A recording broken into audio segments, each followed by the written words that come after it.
கர்த்தருடைய பரிசுத்த நாமத்திற்கு மகிமை உண்டாவதாக. ஆண்டவராகிய இயேசு கிறிஸ்துவின் நாமத்தினாலே உங்கள் யாவரையும் நான் அன்போடு கூட வாழ்த்தி இந்த காலைவேளையின் ஆராதனையிலே உங்களை வரவேற்கிறேன். நாம் கடந்த நாட்களில் அன்பின் சிகரம் என்கிறதான தலைப்பின் கீழே தேவனுடைய அன்பை குறித்து நாம் தியானித்து கொண்டிருக்கிறோம். உன்னத பாட்டிலிருந்து சில சத்தியங்களை இந்த தலைப்பினூடாக நாம் தியானித்து கொண்டிருக்கிறோம். உன்னத பாட்டு 1ஆம் அதிகாரத்தினுடைய 2வது வசனத்துக்கு நேராக நம்முடைய கவனத்தை நாம் திருப்புவோம். உன்னத பாட்டு 1ஆம் அதிகாரம் 2வது வசனம்.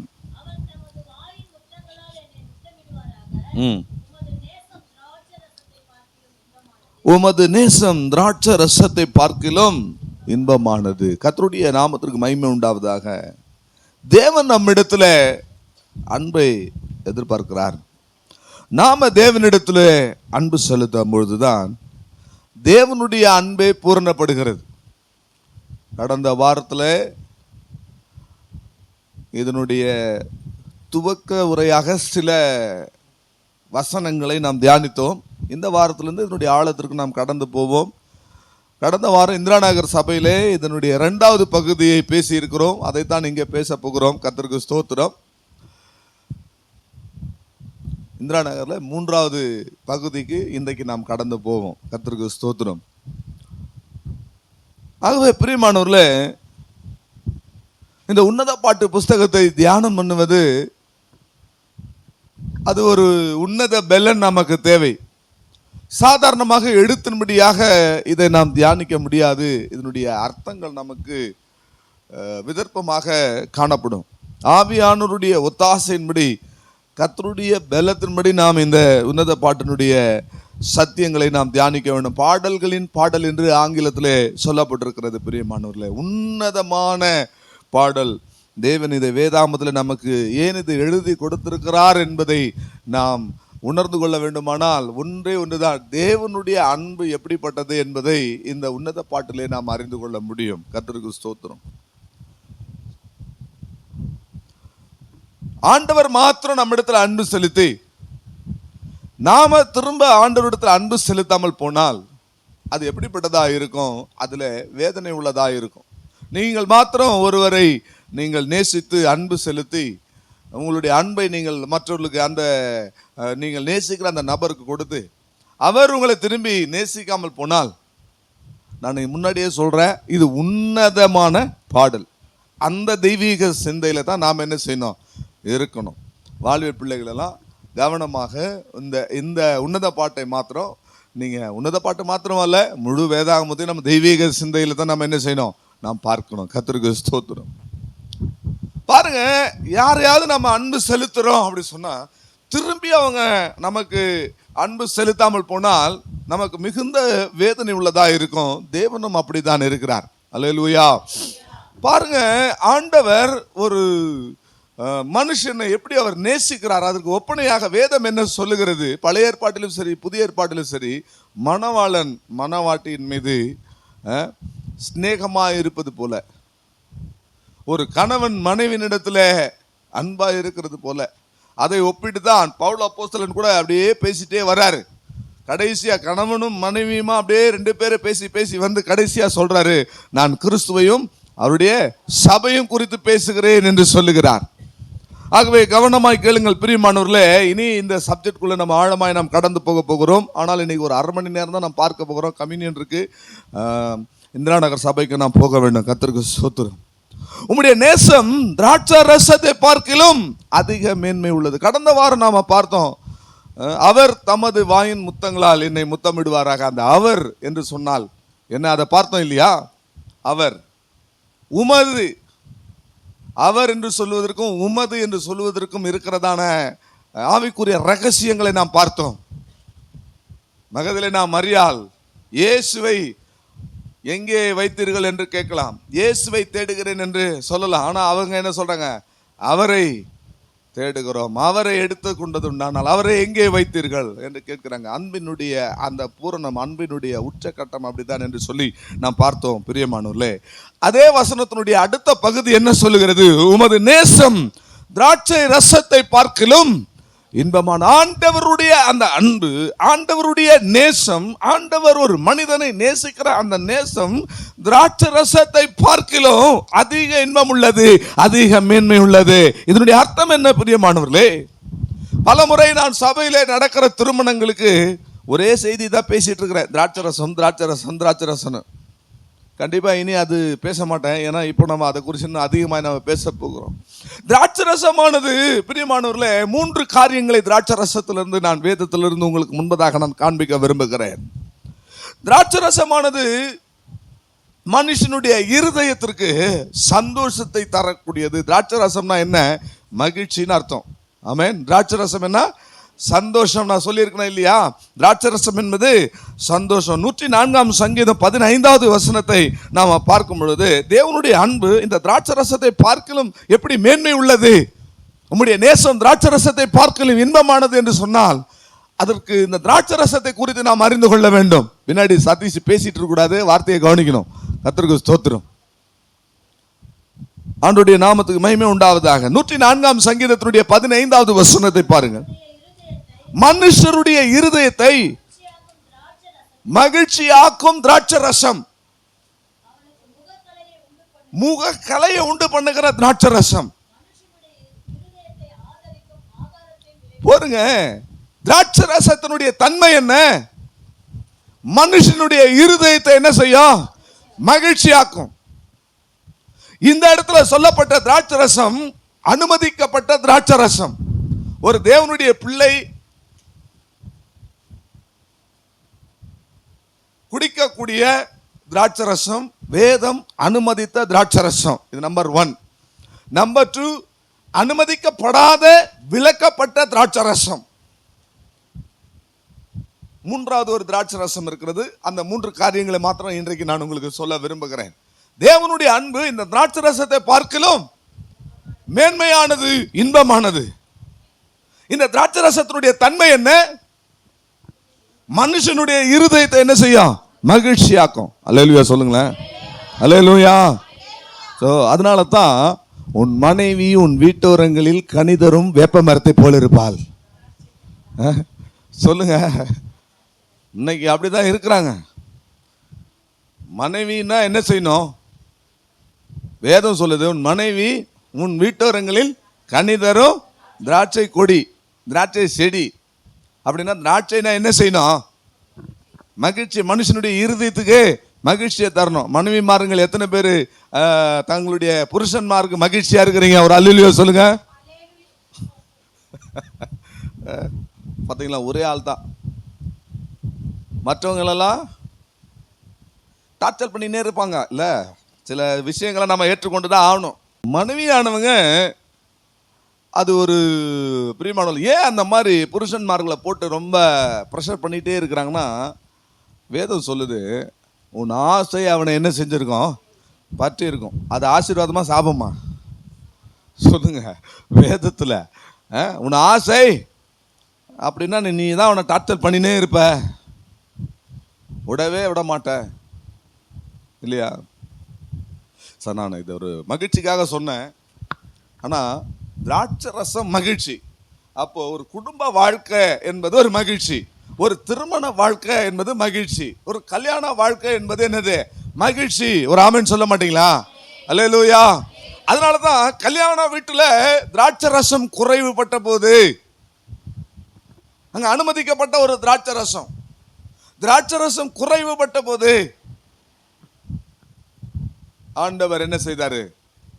திராட்சை ரசத்தை, தண்ணீரை திராட்சை ரசமா மாற்றினார். உங்க குடும்ப வாழ்க்கையில சந்தோஷம் குறையும் பொழுது, உங்க கல்யாண வாழ்க்கையில மகிழ்ச்சி குறையும் பொழுது, அந்த கல்யாண வாழ்க்கையில இயேசு இருப்பாரானால், அந்த குடும்ப வாழ்க்கையில இயேசு இருப்பாரானால், சந்தோஷம் என்கிற திராட்சை ரசம் குறைவுபடும் போது, மகிழ்ச்சி என்கிற திராட்சை ரசம் குறைவுபடும் போது, இயேசு குடும்ப வாழ்க்கையில விவாக வாழ்க்கையில இருப்பாரானால், அந்த திராட்சை ரசம் குறைவுபடும் போதெல்லாம் அதை என்ன செய்வார்? ஆண்டவர் நிறைவாக்கி தருவார். ஒரு ஆமென் சொல்லுங்களேன். அதனாலதான் இயேசுவும் தாயாரும் அந்த கல்யாணத்திற்கு அழைக்கப்பட்டிருந்தார்கள். கல்யாணத்துல திராட்சை ரசம் குறைவுபட்டது. அப்ப திராட்சரசம் என்பது என்ன? மனுஷனுடைய இருதயத்திற்கு மகிழ்ச்சியை தரக்கூடியது. அப்படிப்பட்ட திராட்சரசம் என்கிறதான அந்த இன்பத்தை பார்க்கிலும் ஆண்டவரிடத்திலிருந்து வருகிறதான நேசம் அதிக மேன்மை உள்ளதாக இருக்கிறது. ஆண்டவர் தருகிற அன்பு, ஆண்டவர் பாராட்டுகிற அவருடைய சிநேகமானது இன்பமாயிருக்கிறது என்று பார்க்கிறோம். நியாயாதிபதிகள் 9ஆம் அதிகாரம் 13வது வசனத்தை பார்க்கும் பொழுது, நியாயாதிபதிகள் 9ஆம் அதிகாரம் 13வது வசனத்திலே ஒரு திராட்சை செடி பேசுகிறது. தேவர்களையும் மனிதர்களையும் மகிழ பண்ணுகிற என்னுடைய ரசத்தை விட்டு நான் மரங்களை அரசாள்வதற்கு போவேனோ. அப்படின்னா என்னங்க? அப்போ அந்த ரசமானது தேவர்களையும் மகிழ பண்ணுகிறதாம், மனுஷர்களை என்ன செய்தா? மகிழ பண்ணுகிறார். இதனுடைய அர்த்தம் என்ன பிரியமானவர்களே? ஒரு தேவனுடைய பிள்ளையினுடைய வாழ்க்கை சரியான, நீ ஒரு கிறிஸ்தவனா இருந்தால், சரியான ஒரு தேவனுடைய பிள்ளை வசனத்தின்படி வாழ்கிறவர்களா இருந்தா, உங்க வாழ்க்கை தேவனுக்கு பிரியமான வாழ்க்கையா இருக்கும், மனுஷருக்கு பிரியமான வாழ்க்கையா இருக்கும். புரியுதுங்களா? அல்லேலூயா. அதான் திராட்சரசத்தினுடைய தன்மை. திராட்சரசம் தேவர்களே என்ன செய்யுமா? மகிழ்ச்சியாக்குமா. மனுஷர்களே என்ன செய்யுமா? ஆவிக்குரிய வாழ்க்கையிலே நமக்கு அனுமதிக்கப்பட்ட இயற்கையான உலக பிரகாரமான சந்தோஷங்கள் இருக்கு. நன்றாக கவனிங்க. அல்லேலூயா சொல்லுங்களேன். நாம அனுபவிப்பதற்கு தேவன் அனுமதித்த இயற்கையான சந்தோஷங்கள் இருக்கிறது. மனிதன் அனுபவிப்பதற்கு அநேக இன்பங்கள் உலகத்தில் இருக்கிறது, அநேக சந்தோஷங்கள் உலகத்தில் இருக்கிறது. நன்றாய் கவனியுங்கள். மனிதனுடைய படைப்பே எப்படி இருக்குதுன்னா, அவன் சந்தோஷத்தை அனுபவிக்கிறவனாகத்தான் பூமியில மனுஷன் என்ன செய்யப்பட்டிருக்கிறான்? படைக்கப்பட்டிருக்கிறான். நிறைய பேர் சொல்றாங்க திராட்சை ரசம் குடிக்காத அப்படின்னா, ஏன் அந்த திராட்சை ரசத்தை ஆண்டவர் படைக்கணும்? அந்த திராட்சை ரசத்தை படைச்சதே நம்ம குடிக்கிறதுக்கு தான் அப்படின்னு சொல்றவங்க இருக்கிறாங்க. அது விலக்கப்பட்ட திராட்சை ரசம். இங்க அனுமதிக்கப்பட்ட திராட்சை ரசம் என்பது மகிழ்ச்சி. தேவன் அனுமதித்த சில சந்தோஷங்கள் பூமியில இருக்கிறது. கர்த்தருக்கு ஸ்தோத்திரம். எப்படின்னா, அதுதான் உபாசபத்தில் நான் பேசியிருந்தேன்.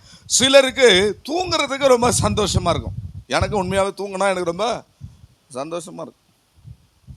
சிலருக்கு டீ குடிக்கிறது ரொம்ப சந்தோஷமா இருக்கும். சாப்பாடே வேணாம், அவங்க டீயை மாத்திரம் குடிச்சிட்டு இருப்பாங்க, அது அவர்களுக்கு சந்தோஷம். சிலருக்கு நல்ல ஆகாரம், பிரியாணியை சாப்பிட்றது ரொம்ப சந்தோஷமா இருக்கும். சிலர் கேக் சாப்பிட்றாங்கன்னா அதுல அவங்களுக்கு ரொம்ப, சிலர் ஃப்ரூட்ஸ் சாப்பிட்றாங்கன்னா அது மாதிரி சில நன்மையான தேவன் அனுமதித்த சந்தோஷங்கள் பூமியில நமக்கு இருக்கு. ஒன்று நல்லா தெரிஞ்சு கொள்ளுங்க. நல்லா தூங்கிட்டேன் அப்படின்னா அது ஒரு சந்தோஷம். சில வேளை நான் தூங்கலை, நல்லா புரிஞ்சுக்கிங்க, நான் தூங்கலை, அதனால வள்ளி சிஸ்டர் வந்து, பாஸ்டர் நீங்கள் தூங்கவே இல்லை, அதனால உங்களுக்கு தூங்குறதுனால கிடைக்கிற சந்தோஷமே இப்போ உங்களுக்கு இல்லை, தூங்காமல் இருந்து சந்தோஷம் இல்லாமல் இருக்கிறீங்க, அதுக்கு பதிலாக இந்த பிரியாணியை சாப்பிடுங்க, அதுவும் எங்கள் அக்காவை வர வச்சு ஸ்பெஷலாக செஞ்ச பிரியாணியை சாப்பிடுங்க.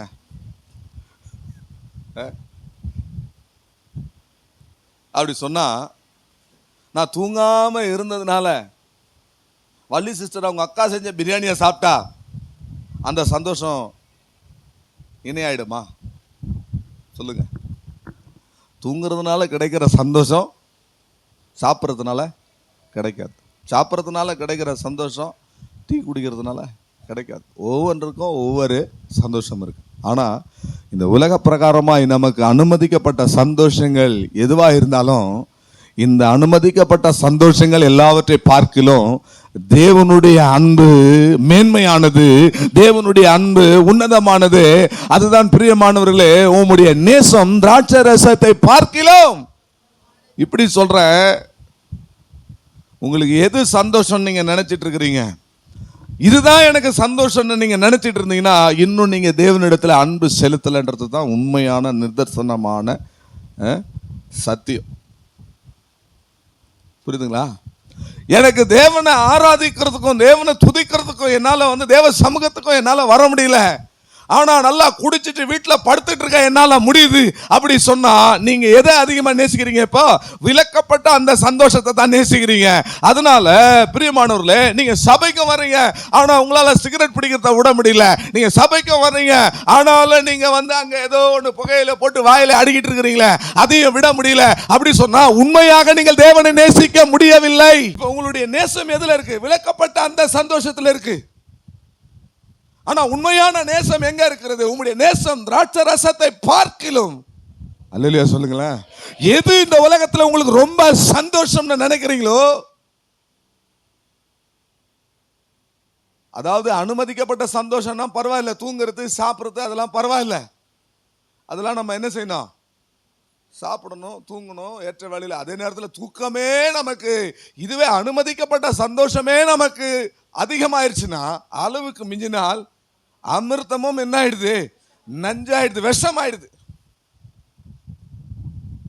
அப்போ இந்த தேவனுடைய நேசத்தை உங்களால உணர்ந்து கொள்ள முடியல அப்படி சொன்னா, நீங்க விளக்கப்பட்ட திராட்சை ரசம், அதாவது செறியூட்டப்பட்ட திராட்சை ரசம், ஆல்கஹாலிக் திராட்சை ரசம், அதைத்தான் நீங்க விரும்புறீங்க அப்படி சொன்னா, உலக பிரகாரமான சந்தோஷத்தை நீங்க அதிகமா நேசிக்கிறீங்க அப்படி சொன்னா, இன்னும் நீங்க தேவனை நேசிக்கலன்னு அர்த்தம். அல்லேலூயா. ஆண்டவருடைய அன்பை தவிர வேற எது உங்களுக்கு ரொம்ப ப்ரெசியஸா இருக்கோ, எது ரொம்ப இம்பார்ட்டண்டா இருக்கோ, எதை உங்களால விட முடியலையோ, அப்ப நீங்க இன்னும் ஆண்டவர் என்ன செய்யல?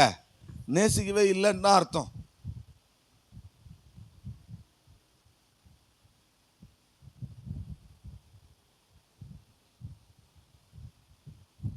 உலகத்துல அனுமதிக்கப்பட்ட எந்த சந்தோஷமும் இல்லை அப்படின்னு சொன்னா கூட, சாப்பாடு இல்லை, தூக்கம் இல்லை, சந்தோஷம் வாழ்க்கையில் இந்த உலகத்தில் நான் அனுபவிக்கிறதுக்கான சரியான வழியில் அனுபவிக்க வேண்டிய சந்தோஷங்கள் எனக்கு இல்லை அப்படின்னா கூட, தேவ அன்பு உங்கள் இருதயத்தை நிரப்பி இருக்குமானால், கர்த்தருக்கு ஸ்தோத்திரம். இந்த தேவ அன்பு எல்லாவற்றையும், உங்களுக்கு சாப்பாடு இல்லை அப்படின்றதுனால கிடைக்காத சந்தோஷம், தேவ அன்பு உங்களை உள்ளத்தில் இருந்தால் அது அதை ஃபில் பண்ணும். அல்லேலூயா. உங்களுக்கு கேக் சாப்பிட முடியல, அதனால ஒரு சந்தோஷம் கிடைக்கலன்னா, தேவ அன்பு உங்களிடத்தில் இருந்தா அந்த சந்தோஷத்தை நிறைவு செய்யும். உங்களால டீ குடிக்க முடியல, அதனால ஒரு சந்தோஷம் கிடைக்கல. நான் உதாரணத்துக்காக தான் சொல்றேன். உலகத்துல எந்த ஒரு இன்பமும் உனக்கு இல்லை அப்படின்னு சொன்னாலும், அனுமதிக்கப்பட்ட சந்தோஷங்கள் இல்லை அப்படின்னு சொன்னாலும், பிரியமானவர்களே, தேவ அன்பு உங்கள் இருதயத்தை நிரப்பி இருக்குமானால் அது எல்லாவற்றையும் பூர்த்தி செய்யும். அதுதான் சரியான ஒரு கிறிஸ்தவ வாழ்க்கை. அதுதான் தேவனிடத்திலே நாம் செலுத்துகிற அன்பு, தேவன் நம்மிடத்தில் செலுத்துகிற அன்பு. அதுதான் அன்பினுடைய சிகரம். அந்த அன்பின் சிகரத்திற்கு அளவே கிடையாது, ஏறிட்டே தான் இருக்கணும், கடைசி வரைக்கும் மேலே போயிட்டே தான் இருக்கணும். அல்லேலூயா, அல்லேலூயா. கொஞ்சம் கஷ்டமாக தான் இருக்கும். தேவனுடைய அன்புன்னு நீங்கள் வந்துட்டா கூட ரொம்ப கஷ்டம். இன்னைக்கு இங்கே பரவாயில்ல, இன்னும் அடுத்த வாரம் ரொம்ப ஸ்ட்ராங்காக இருக்கும். இந்திரா நகரில் இருக்கிறவங்களுக்கு ரொம்ப ஸ்ட்ராங்காக போகுது இந்த இன்னைக்கு செய்தி. நீங்கள் 2வது பாட்டில் தான் இருக்கிறீங்க, அவங்க 3வது பாட்டுக்கு வந்துட்டாங்க. கர்த்தருக்கு ஸ்தோத்திரம். அப்படியானால் முதலாவது திராட்சை ரசத்தினுடைய தன்மை என்ன? அனுமதிக்கப்பட்ட திராட்சை ரசம் நம்முடைய இருதயத்தை என்ன செய்யும்? சந்தோஷப்படுத்தும். உலக பிரகாரமாய் நமக்கு அனுமதிக்கப்பட்ட சந்தோஷங்கள் திராட்சை ரசம் என்று வேதம் சொல்லுகிறது. அந்த திராட்சை ரசத்தை பார்க்கிலும் அனுமதிக்கப்பட்ட சந்தோஷம், திரும்ப திரும்ப சொல்வதற்கு காரணம் என்ன? நமக்கு அனுமதிக்கப்படாத சில சந்தோஷமும் இருக்கிறது. கர்த்தருக்கு ஸ்தோத்திரம். அனுமதிக்கப்பட்ட சந்தோஷம் தரக்கூடிய நேசத்தை பார்க்கலாம், இன்பத்தை பார்க்கலாம் தேவ அன்பு. அல்லேலூயா. உம்முடைய நேசம் திராட்சை ரசத்தை பார்க்கலாம் இன்பமானது. கர்த்தருக்கு ஸ்தோத்திரம். யாராவது ஆங்கில வேதாகமம் இருந்தா நீங்க இந்த வசனத்தை எனக்கு இங்கிலீஷ்ல நீங்க வாசிச்சீங்கன்னா ரொம்ப பிரயோஜனமா இருக்கும். அல்லது நீங்க மொபைலில் கூட அந்த ஆங்கில வேதாகமத்தை கொஞ்சம் ஓப்பன் பண்ணி இதை வாசிச்சு பாருங்க. முதல்ல தமிழில் வாசிப்போம். நீதிமொழிகள் 23ஆம் அதிகாரம் 29, 30, 31. அடுத்தது 2வது, முதல்ல அனுமதிக்கப்பட்ட திராட்சை ரசம். 2வது, அனுமதிக்கப்படாத, நாம் தொடக்கூடாத விலக்கப்பட்ட திராட்சை ரசம் என்ன? நீதிமொழிகள் 23ஆம் அதிகாரம் 29, 30, 31 நீங்கள் தமிழ்ல முதலாவது வாசிங்க. ஐயோ, யாருக்கு வேதனை, யாருக்கு துக்கம், யாருக்கு சண்டைகள், யாருக்கு புலம்பல்,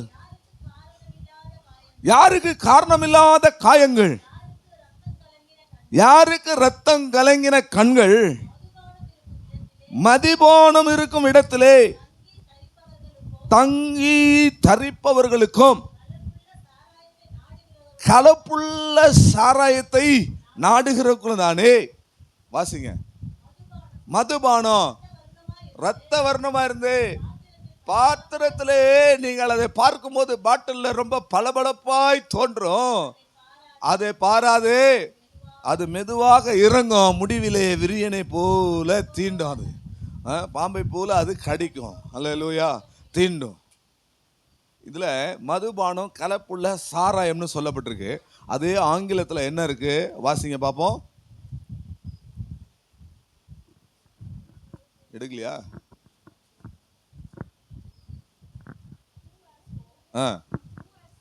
ம் ம் ம் ம் வாசிங்க. என்ன போட்டிருக்காங்க? வைன்னு போட்டிருக்கு. அப்போ வைன்னா என்ன? திராட்சை ரசம் இல்லையா? முதல்ல சொன்ன திராட்சை ரசம் அனுமதிக்கப்பட்ட திராட்சை ரசம்.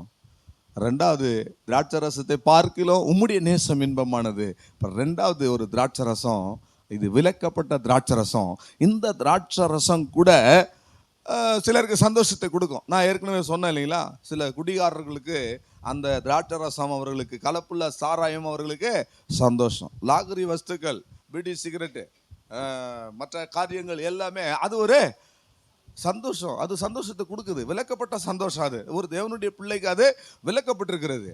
ஆனால் அதையும் சிலர்கள் என்ன செய்கிறாங்க, இன்னைக்கு நாடுறாங்க, தேடுறாங்க. கர்த்தருக்கு ஸ்தோத்திரம். ஒரு தேவனுடைய பிள்ளை அந்த பக்கம் தன்னுடைய சிந்தை என்ன செய்யக்கூடாது, எதையெல்லாம் தேவன் நமக்கு விலக்கி வச்சிருக்கிறாரோ அந்த பக்கம் நம்ம என்ன செய்யக்கூடாது, நம்முடைய கவனத்தை அது பாத்திரத்தில் பளபளப்பாய் தோன்றும், அது தொண்டையில் இறங்கும் போது மிருதுவாக இறங்கும். ஆனால் முடிவில் அது விரியனை போல என்ன செய்யும், அது தீண்டும். பிரியமானவர்களே, அந்த பக்கமே நீங்கள் என்ன செய்யக்கூடாது, போகவே கூடாது. முற்றிலும் விளக்கப்பட்டுக்கிற இந்த திராட்சை ரசத்தினுடைய தன்மை என்ன தெரியுங்களா? நான் ஏன் இதை சொல்றேன்னா, இந்த திராட்சை ரசத்தை பார்க்கல தேவனுடைய அன்பு இன்பமானதுன்றதை எப்படி நான் சொல்றேன்னா, கவனிங்க, இந்த திராட்சை ரசம், விலக்கப்பட்ட திராட்சை ரசம் ஒரு மனிதனை அடிமைப்படுத்தும் இல்லையா? அடிமைப்படுத்துமா படுத்தாதா சொல்லுங்க. சிகரெட் பிடிக்கிறவங்களுக்கு அந்த சிகரெட் என்ன செய்யும், அவர்ல அடிமைப்படுத்தும். லாகரி வஸ்துக்களை பயன்படுத்துகிறவர்களுக்கு அது என்ன செய்யும், அடிமைப்படுத்தும். குடிகாரர்களை அந்த குடி என்ன செய்யும், இதை விட்டுடணும்னு அவங்க மனது துடிக்கும், இதை விட்டுடணும்னு போராடும். அவங்களால விடவே முடியாது, விடவே முடியாது. மனசு என்ன செய்யும், விட்டுறணும். நன்மை செய்ய வேண்டும் என்ற விருப்பம் மனதில் இருக்கும், ஆனா விடவே முடியாது. நன்மை செய்வதோ சரீரத்தில் இருக்காது. ஏன்னா அது என்ன செய்தவர்களை அடிமைப்படுத்தி இருக்கிறது. ஆனா உலகத்துல விலக்கப்பட்ட இந்த திராட்சை ரசமே மனிதன் அனுபவிக்க கூடாத, விலக்கப்பட்ட ஒரு தேவனுடைய பிள்ளை அனுபவிக்க கூடாத விலக்கப்பட்ட இந்த திராட்சை ரசமே இப்படி அவனை அடிமைப்படுத்துமானால் அதை பார்க்கலும் எவ்வளவு மேன்மை உள்ளது தேவனுடைய அன்பு. தேவனுடைய அன்பு அதை விட நம்ம என்ன செய்ய, ஆழமாய் அடிமைப்படுத்தும். அல்லேலூயா. இதை சரியா புரிஞ்சுங்க, சரியா புரிஞ்சுங்க. நீங்க குடி உங்களை அடிமைப்படுத்துதுன்னா அந்த குடியை பார்க்கல தேவனுடைய அன்பு விலையேறப்பெற்றது. தேவனுடைய அன்பு பூர்ணமாக உங்களுக்குள்ள வந்தா திராட்சை ரசத்தை பார்க்கலும் உங்களுடைய நேசம், உமது நேசம் இன்பமானது. அப்படின்னா இந்த உலகத்துல உங்களை எது அடிமைப்படுத்துகிறதோ அதை பார்க்கலும் தேவனுடைய அன்பு வல்லமை உள்ளது. அதை பார்க்கலும் தேவனுடைய அன்பு மிகவும் உங்களை என்ன செய்ய, ஆழமாய் அடிமைப்படுத்தும். ஒரு திரைப்பட நடிகரை குறித்து நான் இந்த வேளையில சொல்றேன் பாருங்க. அவர் பயங்கரமான ஒரு முருக பக்தர். அவர் கோயில் குளமா சுற்றி வந்தவர். ஏவிஎம் ராஜன் பேரு. இயேசுவை ஏற்றுக்கொண்ட பிறகு இயேசுவினுடைய அன்பு அவரை என்ன செய்தது, அவரை அடிமைப்படுத்தியது. அவருக்கு தன்னை என்ன செய்தது, அடிமைப்படுத்தியது. அதனால ஞானஸ்நானம் கொடுக்கும்போது அவரே அவருடைய பேரை மாற்றி வச்சுக்கிட்டார். என்ன பேர் தெரியுங்களா? இயேசுவின் அடிமை. ஒரு அல்லேலூயா சொல்ல மாட்டீங்களா? நம்ம எந்த அன்புக்கு இப்ப அடிமைப்பட்டிருக்கிறோம்? எது உங்களை அடிமைப்படுத்தி வச்சிருக்கிறது? இயேசுவின் அன்பு என்கிற நேசம் உங்களை அடிமைப்படுத்தி வச்சிருக்கிறதா, அல்லது அனுமதிக்கப்பட்ட திராட்சை ரசம் அடிமைப்படுத்தி வச்சிருக்கிறதா, அல்லது அனுமதிக்கப்படாத திராட்சை ரசம் அடிமைப்படுத்தி வச்சிருக்கிறதா? எதற்கு நாம் அடிமையா இருக்கிறோம்? பாவம் செய்கிறோம், பாவத்துக்கு என்ன செய்யறோம், அடிமையா இருக்கிறோம். தேவ அன்பு பூர்ணமாய் உங்கள் இல்லத்திலே, உங்கள் உள்ளத்திலே இல்லை என்று சொன்னால் இந்த விலக்கப்பட்ட திராட்சை ரசம் என்கிறதான இன்பத்திற்கு நாம் அடிமைப்பட்டிருப்போம். தேவ அன்பு நம்முடைய இருதயத்தை நிரப்பி இருக்குமானால் இந்த விலக்கப்பட்ட திராட்சை ரசமானாலும் சரி, அனுமதிக்கப்பட்ட திராட்சை ரசமானாலும் சரி, தேவ அன்பு நம்முடைய இருதயத்தை நிரப்பமானால் தேவனுக்கு நாம் அடிமைகளாக இருப்போம். அல்லேலூயா. மனுஷருக்கு அடிமைகள் ஆகாதிருங்கள் என்று வேதம் சொல்லுகிறது. பாவம் செய்கிறவன் பாவத்திற்கு அடிமையாக இருக்கிறான். கடன் வாங்கினவன் கடன் கொடுத்தவனுக்கு அடிமையாக இருக்கிறான். ஆகவே அடிமையனுக்கு சுயாதீனம் இல்லை. சுயாதீனம் இல்லாதவன் பரலோகத்துக்குள்ளே பிரவேசிக்க முடியாது. அடிமையாக இருக்கிறவன் பரலோகத்துக்கு பிரவேசிக்க முடியாது. அடிமைத்தனத்திலிருந்து விடுதலையாக்கப்பட்டவர்கள், தேவனுக்கு அடிமையானவர்கள். முன்னே நீங்கள் அவர் பவுல் அப்போஸ்தலன் ஒரு பெரிய லிஸ்ட் போடுறார். இதுக்கு அடிமையா இருந்தீங்க, அதுக்கு அடிமையா இருந்தேன், இதுக்கு அடிமையா இருந்தேன், இப்படிப்பட்ட காரியங்களுக்கு அடிமையா இருந்தேன். ஆனால் இப்பொழுதோ அல்லேலூயா, கிறிஸ்துவுக்கு என்னை அடிமையாக நான் என்ன செய்தேன்? ஒப்பு கொடுத்தேன். அருமையானவர்களே, இது கொஞ்சம் புரிஞ்சுக்கிறதுக்கு கஷ்டம் தான். நான் ரொம்ப எளிமையா உங்களுக்கு நான் சொல்லிட்டு இருக்கிறேன். ஆகவே விளக்கப்பட்ட இந்த திராட்சரசம் பாருங்க, ஒப்பு கொடுத்தார்கள்னு பைபிளில் சொல்றாங்க. கிறிஸ்துவுக்கு தன்னை ஒப்பு கொடுத்தார்கள். அப்படி ஒப்பு கொடுத்தார்கள்னு சொல்றதே தேவனுக்கு அடிமையாக ஒப்பு கொடுக்கிறது தான் பிரியமானவர்களே. ஸ்தேவானுடைய மரணம் எவ்வளோ பெரிய பயங்கரமான ஒரு மரணம். முதல் முறையாக ரத்த சாட்சியாக ஸ்தேவானுடைய குடும்பத்தார் என்ன செய்கிறாங்க? ஸ்தேவான் தன்னை ஒப்பு கொடுக்கிறாரு. ஸ்தேவான் ரத்தம் செஞ்சு மறிக்கிறாரு. அந்த ஸ்தேவானுடைய மரணத்துக்கு பிறகு ஸ்தேவானுடைய குடும்பத்தார் என்ன செய்கிறாங்க? 1 கொரிந்தியர் 16ஆம் அதிகாரம் 15வது வசனத்தை வாசிங்க. 1 கொரிந்தியர் 16:15.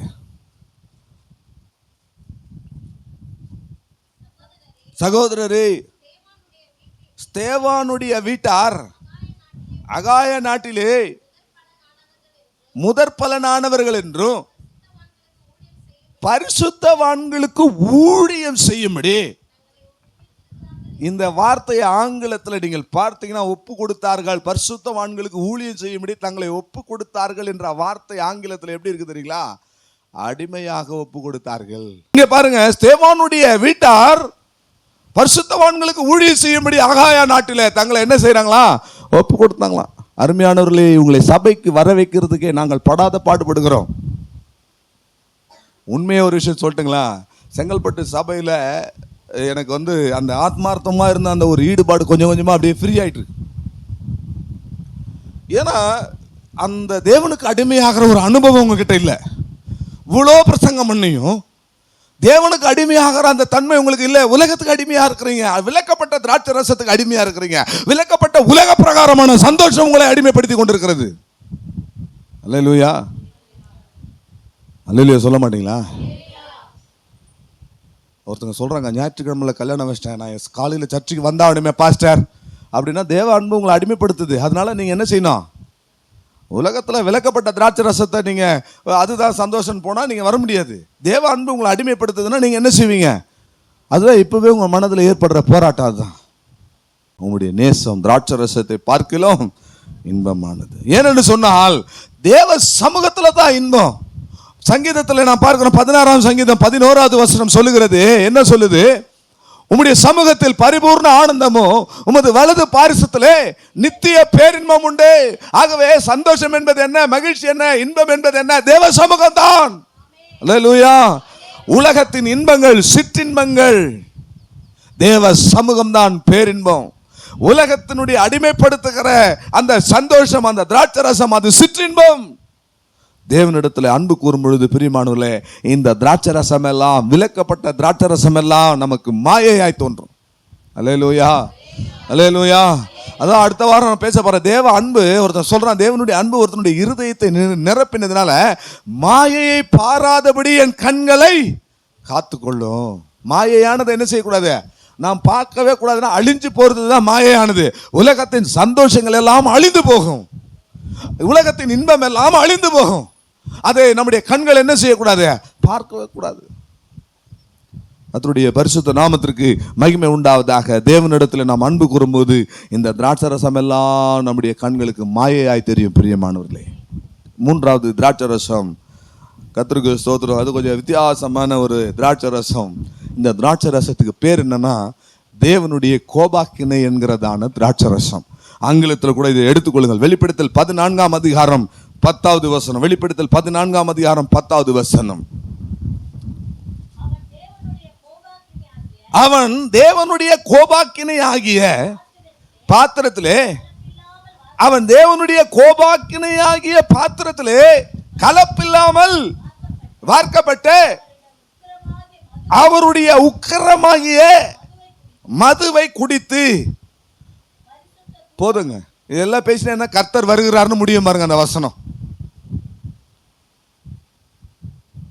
அது ரெண்டாவது நான் சொல்றேன் அந்த வசனத்தை. இப்போ இங்கிலீஷ்ல நீங்க பாத்தீங்கன்னா இந்த கலப்புள்ள மதுவை அப்படின்ற இடத்துல இங்கிலீஷ்ல என்ன போட்டிருக்காங்க, ஒயின் தான் போட்டிருக்காங்க.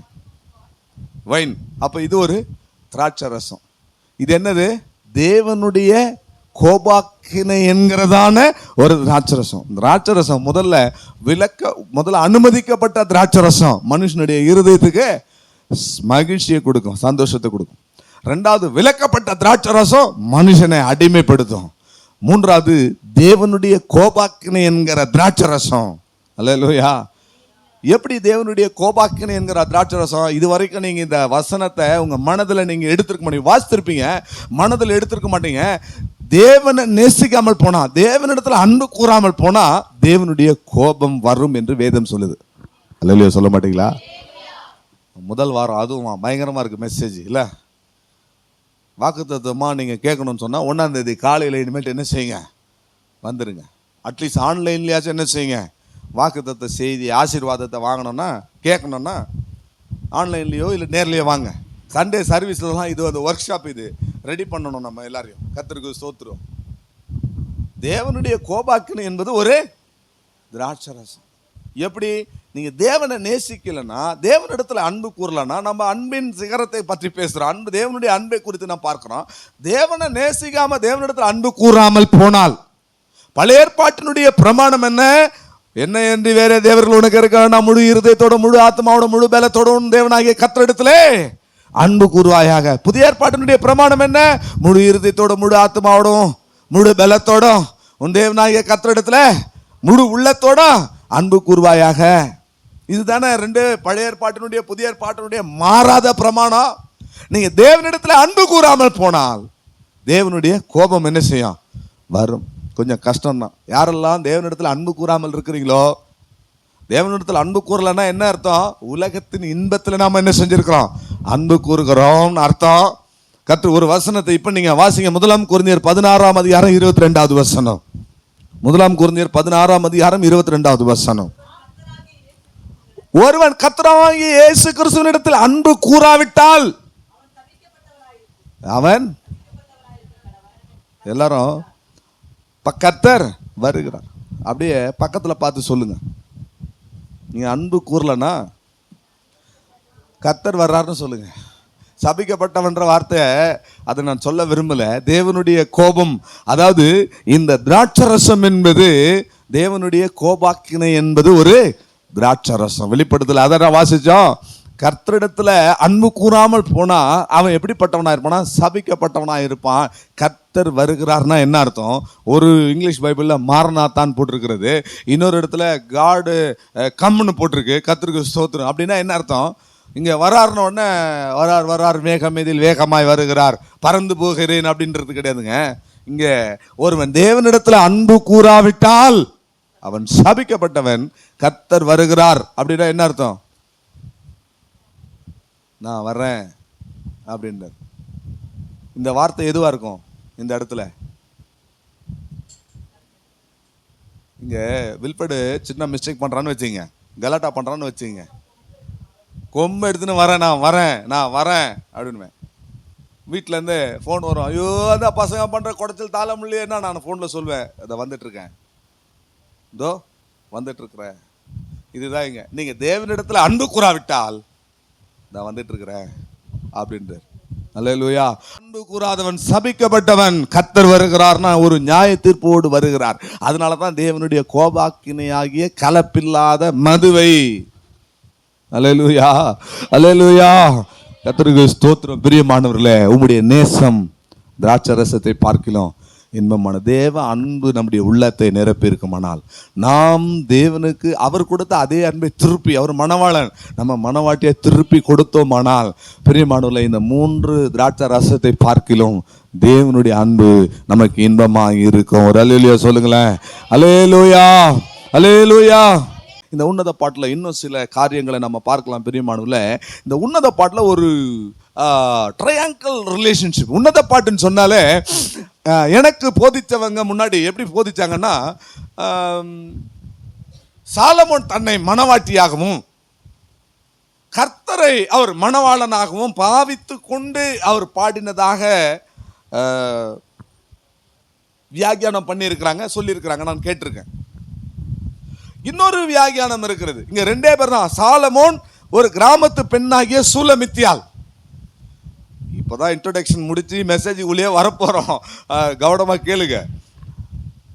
இன்னும் ஆழமா போயிட்டு இருக்க தேவனுடைய அன்பை குறித்து நம்ம அந்த உன்னத பாட்டில் பார்க்க போகிறோம். இதுல சாலமோன் அவர் ஒரு ராஜா பிளஸ் சூலமித்தியாள், இந்த 2 பேரை மாத்து தான் மாறி மாறி வரும்.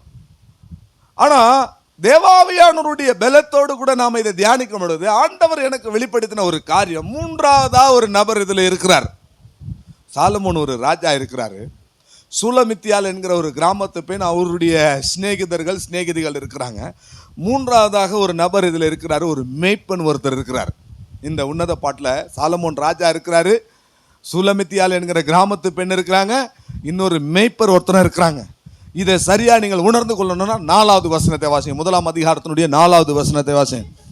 என்னை இழுத்து கொள்ளும், உமக்கு பின்னே ஓடி வருவோம். ராஜா என்னை தமது அறைகளில் அழைத்து கொண்டு வந்தார், நாங்கள் உமக்குள் களி கூர்ந்து மகிழ்வோம். திராட்சை ரசத்தை பார்க்கிலும் உம்முடைய நேசத்தை நினைப்போம். உத்தமர்கள் உம்மை நேசிக்கிறார்கள். இப்படி வாசிக்கும் போது 2 பேர் தான் நமக்கு தெரியும். 2 நபர்களை இதுல பார்க்கலாம். ஆனா இதுல 3ஆவதா ஒரு நபர் இருக்கிறார். நான் இதை மறுபடியும் உங்களுக்காக நான் வாசிக்கிறேன். இந்த வசனத்தை ஒரு 5 செக்ஷனா பிரிக்கலாம். என்னை இழுத்துக்கொள்ளும், உமக்கு பின்னே ஓடி வருவோம். நம்பர் 1. நம்பர் 2, ராஜா என்னை தமது அறைகளில். நம்பர் 3, நாங்கள் உமக்குள்ளே களி கூர்ந்து மகிழ்வோம். நம்பர் 4, திராட்சை ரசத்தை பார்க்கலாம் உம்முடைய நேசம் இன்பமான. நம்பர் 5, உத்தமர்கள் உம்மை நேசிக்கிறார்கள். 5 காரியம் இருக்கா?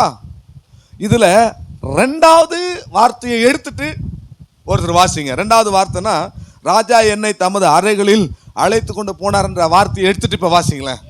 என்னை இழுத்துக்கொள்ளும், உமக்கு பின்னே ஓடி வருவோம், நாங்கள் உமக்குள் மகிழ்ந்து களி கூறும்படி திராட்சை ரசத்தை பார்க்கலாம் உம்முடைய நேசத்தை நினைப்போம்.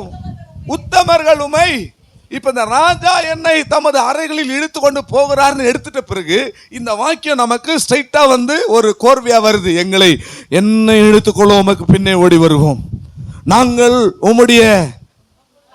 உமக்கு களி கூர்ந்து மகிழ்வோம். இப்போ இந்த ராஜாவை எடுத்துட்ட உடனே இது ஒரு சரியான ஒரு பதத்துக்கு வருது. இப்ப மறுபடியும் இந்த ராஜாவை சேர்த்து வாசிங்க, ஒரு வித்தியாசம் உங்களுக்கு தெரியும். என்ன இழுத்துக்கொள்ளும், உமக்கு பின்னே ஓடி. நல்லா கவனி, என்ன இழுத்துக்கொள்ளுங்க, உமக்கு பின்னாடி ஓடி வருவோம். இப்போ இன்னொரு நபர் ராஜா என்ன அவருடைய அறைகளில் இழுத்து கொண்டு போகிறார். வினோத் பிரதர் யோசிக்கிறார், என்னடா இது ஒரே வித்தியாசமா இருக்குது. எனக்குமே முதல்ல அப்படி ஒரு வித்தியாசமாகத்தான் காணப்பட்டது. பிரியமானவர்களே, அல்லேலூயா, தேவனுடைய நாமத்திற்கு மகிமை உண்டாவதாக.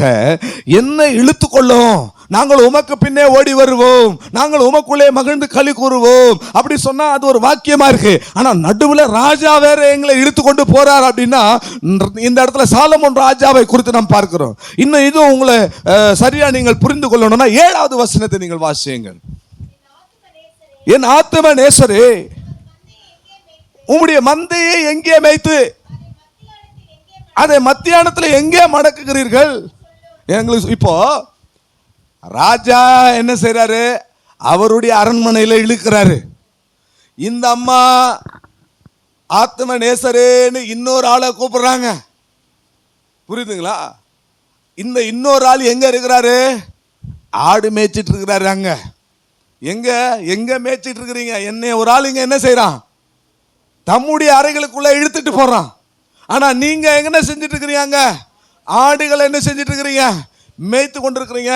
இதுதான் இந்த உன்னத பாட்டினுடைய ஒரு ட்ரையாங்கிள் ரிலேஷன்ஷிப் இங்க வருது. என்னன்னா, சாலமோன் இந்த சூலமித்தியாள் என்கிற சாலமோனுக்கு எத்தனை மனைவிங்க? 1000 பேர், 400 பேர் மனைவி, 600 பேர் மறுமனையாட்டிகள். புரியுதுங்களா? தெரியல, சரியான ஒரு நான் சொல்றது கரெக்டாக இருக்கும்னு நினைக்கிறேன், இல்லைங்களா?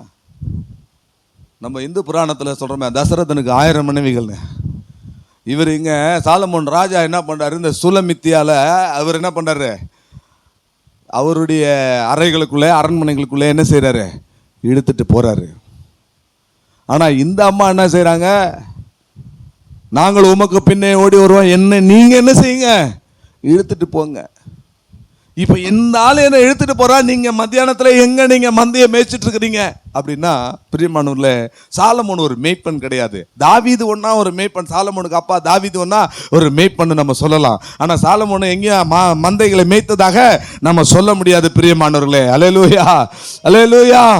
இந்த சுலமித்தியால் ஒரு மணவாட்டி, இந்த மேய்ப்பன் நம்முடைய ஆண்டவராகிய இயேசு கிறிஸ்து.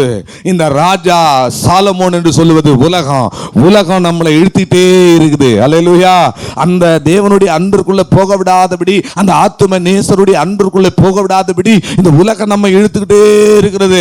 நாம மனதிலே ஒரு ஸ்திரத்தன்மை உடையவர்களாய் காணப்பட வேண்டாம். இந்த உலகம், சாலமோனுடைய அரண்மனை எப்படிப்பட்டது பிரியமானவர்களே, இன்னும் நீங்க வாசிச்சு பார்த்தீங்கன்னா பயங்கரமா இருக்கும். இந்த சாலமோனுடைய மஞ்சம் எப்படிப்பட்டதாக இருந்தது. ஆனா இந்த சுலமித்தியால் அவள் எதை விரும்புகிறாள் என்பதை எல்லாம் நீங்க வேதத்தை வாசிக்கணும். தேவ ஆவியானுடைய பலத்தோடு வாசிக்கும் பொழுது உங்களுக்கு புரியும். பிரியமானவர்களே, இதை ஏன் பரிசுத்த ஆவியானவர் நமக்கு இதை எழுதி கொடுத்திருக்கிறார். இந்த உலகம் சாலமோனை போல அது என்ன செய்து நம்மளை இழுக்குது. சாலமோனுடைய அரண்மனை, சாலமோனுடைய அறைகள், சாலமோனுடைய அந்த ஞானத்தை, தேவாலயத்தை 7 வருஷம் கட்டினான். ஆனா அவனுடைய அரண்மனை எத்தனை வருஷம் கட்டினான்? 14 வருஷம் அரண்மனையை கட்டினான். கர்த்தருக்கு ஸ்தோத்திரம். சேபா தேசத்து ராஜஸ்திரீ வந்து சாலமோனுடைய அரண்மனையை பார்த்து பிரமிச்சு போயிட்டா. அவ பிரம்மை அடைந்தாள் என்றே சொல்லப்பட்டிருக்கிறது. எப்படியா? சாலமோனுடைய அரண்மனையை பார்த்து என்ன செய்துட்டாங்க, பல தேசத்து ராணிமார்கள்லாம் பிரம்மை அடைந்தார்களாம். கர்த்தருக்கு ஸ்தோத்திரம். பிரியமானவர்களே, நாம எப்படி தேவனை நேசிக்க வேண்டும் என்பதை இந்த சத்தியத்திலிருந்து நாம் அறிந்து கொள்ளும். அதுக்காக தான் இவ்வளோ காரியங்களை நான் சொல்லிட்டு வந்தேன். இந்த உலகம் சாலமோனுடைய அரண்மனையை போல, சாலமோனுடைய அறையை போல, சாலமோனுடைய மஞ்சத்தை போல நம்மளை என்ன செய்யும், இழுக்கும். நம்முடைய ஆத்தும நேசர் மணவாளன், அவர் நானே நல்ல மேய்ப்பன் என்று சொன்னார். அல்லேலூயா. அவருடைய அந்த அன்புதான் இந்த திராட்சரசத்தை பார்க்கல இன்பமானது என்பதை நாம் அறிந்து கொள்ள வேண்டும். பிரியமானவர்களே, அல்லேலூயா அல்லேலூயா அல்லேலூயா. கர்த்தருக்கு ஸ்தோத்திரம். மாம்சீகமானவர்கள், இந்த பூமிக்குரியவர்கள், இந்த பூமிக்குரிய திராட்சரசத்தை நாடுவார்கள். கர்த்தருக்கு ஸ்தோத்திரம். ஆனால் உன்னத பாட்டிலே நாம் தேவனுடைய உன்னதமான அன்பை பார்க்கிறோம். அதுதான் எபேசியர் 2ஆம் அதிகாரம் 7வது வசனத்திலே, ஆவிக்குரிய உன்னதங்களுக்குள்ளே நம்மை கிறிஸ்துவோடு கூட எழுப்பி உட்கார வைத்தார் என்று பார்க்கிறோம். பிரியமானவர்களே, அல்லேலூயா அல்லேலூயா. சுலமித்தியால் எப்படி அந்த மேய்ப்பனை நேசிக்கிறாள். ராஜாவை விட்டுட்டு தன்னுடைய மேய்ப்பனை எப்படி நேசிக்க, 1ஆம் அதிகாரம் 12வது வசனத்தை வாசிங்க. ராஜா எங்க இருக்கிறாரு? பந்தியில இருக்கிறாரு.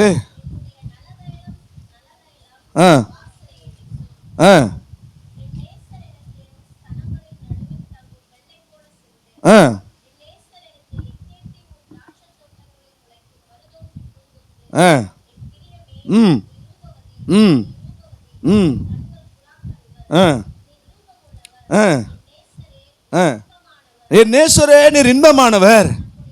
நம்முடைய மஞ்சம் பசுமையானது. நம்முடைய வீட்டின் உத்தரங்கள் கேதுரு மரம், நம்முடைய மச்சு தேவதார் மரம். இப்போ இங்கேயே நீங்க நல்லா புரிஞ்சுக்கணும். சாலமோன் அந்த அம்மாவை என்ன செய்யறாரு, அவருடைய அரண்மனையில வச்சு அவருடைய அறைகளில் கொண்டு போறாரு. இப்போ அவருடைய பந்தியில அவர் உட்கார வைக்கிறாரு. அந்த பந்து எப்படி இருக்கு? கர்த்தருக்கு ஸ்தோத்திரம். இந்த பந்து எப்படி இருக்குன்னா, கர்த்தருக்கு ஸ்தோத்திரம், நல்ல தைலம் வீசுது, பயங்கரமான சென்ட், பயங்கரமான ஒரு வாசனை. ஆனா எனக்கு உண்மையான நேசம் இங்க அடிச்சு ராஜ அரண்மனையில் இருக்கிற அந்த சென்ட்ல என் மனதுக்குள்ள, என் நெஞ்சுக்குள்ள இருக்கிற ஒரு வாசனை. அல்லேலூயா. ஒரு நேசர் என்று சொல்லும் போது அவர் மேய்ப்பன், பிரியமே ரூபவதி என்று சொல்லும் போது சுலமித்தியால் மணவாட்டியை காண்பிக்கிறது. கர்த்தருக்கு ஸ்தோத்திரம். பிரியமானவர்களே, பாருங்க, என் நேசர் இந்த அரண்மனையில வீசுகிற அந்த வாசனை அல்ல, இந்த அரண்மனையில் இருக்கிற அந்த பந்தி அல்ல. இங்க வந்து பாத்தீங்கன்னா இந்த அரண்மனை எப்படிப்பட்டது? 1 ராஜாக்கள் 10ஆம் அதிகாரம் 4ஆம் 5ஆம் வசனத்தை நீங்கள் வாசித்து பார்த்தால், 1 ராஜாக்கள் 10ஆம் அதிகாரம் 4ஆம் 5ஆம் வசனத்திலே சேபாவின் ராஜஸ்திரீ அவள் வந்து அங்க சாலமோனுடைய அரண்மனையை பார்த்து அவள் பிரம்மை கொண்டாள் என்று நாம் பார்க்கிறோம். வாசிங்க. சாலமோனுடைய சகல ஞானத்தை பார்த்து, அந்த பந்தியின் போஜ பதார்த்தங்களை பார்த்து, அவன் ஊழியக்காரனுடைய வீடுகளையும் ஆ ஆ ஆ பிரம்மை கொண்டால்னா என்ன அர்த்தம்? மலைச்சு நின்றுட்டாங்க. சாலமோனுடைய அந்த அறையில தான் இந்த சூலமித்தியால் என்கிற மனவாட்டியை சாலமோன் இழுக்கிறான், பலவந்தம் பண்றான். நீ வான்னு சொல்லிட்டு பலவந்தம் பண்றான். ஆனா இந்த அம்மா என்ன சொல்றாங்க? இந்த அரண்மனையோ இந்த பந்தியோ, என்னுடைய அரண்மனை எப்படிப்பட்டது தெரியுமா? என்னுடைய அரண்மனை எப்படிப்பட்டது? கர்த்தருக்கு ஸ்தோத்திரம். நம்முடைய மன்றம் பசுமையானதுன்னா என்ன அர்த்தம்? இங்க இவருடைய பிரம்மாண்டமான ஒரு அரண்மனை இருக்கு, இதுக்குள்ளார கொண்டு வந்து இந்த அம்மாவை சாலமோன் ராஜா பலவந்தம் பண்றாரு. ஆனா இந்த அம்மானுடைய மனது அங்க எங்கேயோ ஆடு மேய்ச்சிட்டு இருக்கிற ஒரு நேசரை அழைக்கிறது. அந்த நேசருடைய மஞ்சம் எப்படிப்பட்டதா இருக்கிறது? பசுமையானதுன்னா என்ன அர்த்தம்? புல்வெளியில் இருக்கிறார் அவர். அங்க காட்டில் மேட்டில் என்ன சொல்றது, வனாந்தரத்தில். அதுவும் பாருங்க, இங்க இந்த இந்த மரம், இந்த கேதுரு மரம், இந்த உத்திரங்கள், இந்த நம்முடைய பில்டிங் எப்படிப்பட்ட பில்டிங்? நம்மளை சுத்தி காடு மரம், நம்முடைய மஞ்சம் புல்வெளியா தான் இருக்கு. ஆனா இங்க ராஜாவினுடைய அரண்மனை, உலகத்துல இருக்கிற அழகுகள் எல்லாம் வந்து என்ன செய்யறாங்க? இங்க பிரம்மை கொள்றாங்க. ஆனா இப்படிப்பட்ட இந்த உலகம் என்கிற சாலமோனுடைய அரண்மனையில இருந்து கொண்டு எங்கேயோ இருக்கிற மேய்ப்பர் நான் என்ன செய்றேன்?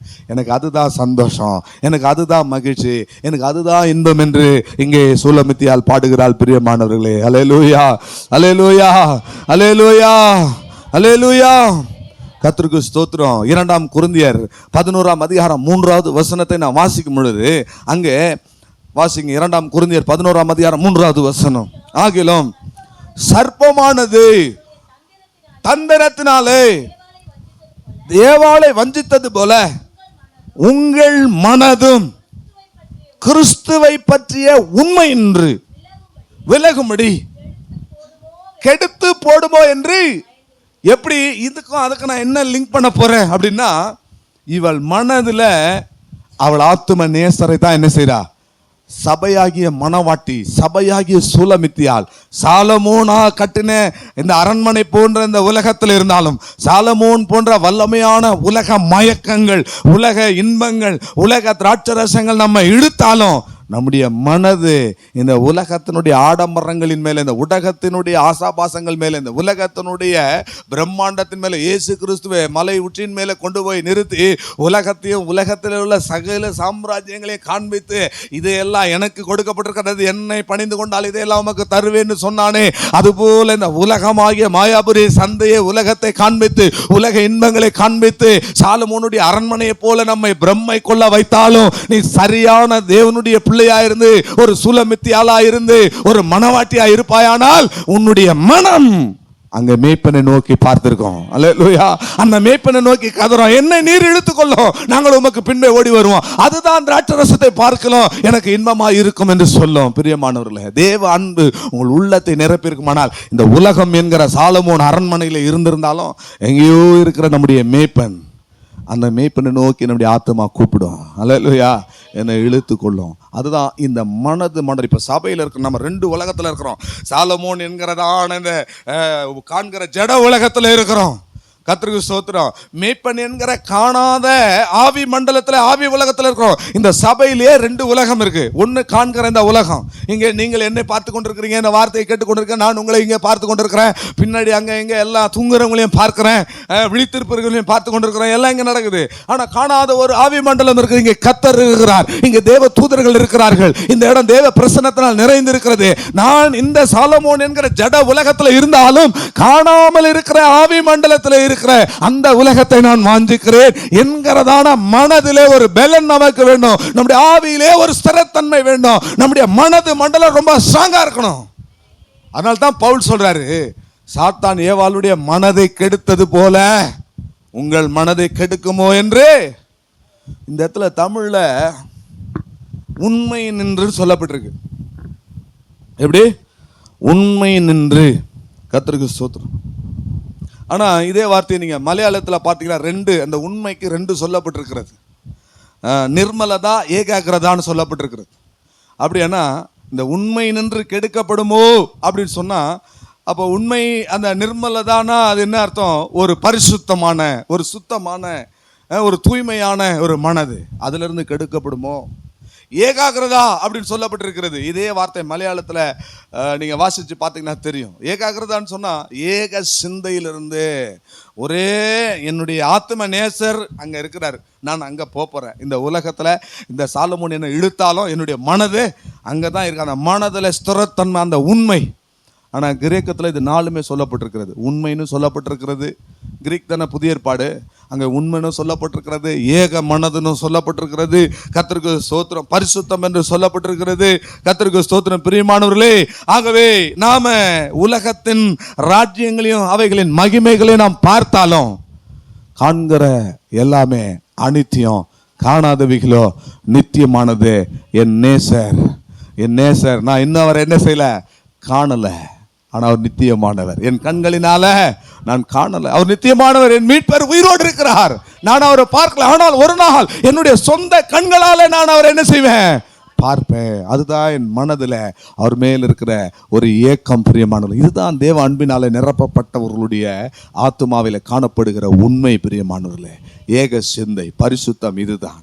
ஆகவே இந்த தேவ அன்பிலே நாம் நிரப்பப்படுவோம். இன்னும் அநேக காரியங்கள் உண்டு, நாம் அதை தியானிக்கலாம். கர்த்தர் நமக்கு உதவி செய்வார். நாம் எல்லாரும் எழும்பி நின்று கண்களை மூடி நாம் கர்த்தருடைய சமூகத்தில் ஆண்டவரை நோக்கி நாம் பார்க்கலாமா?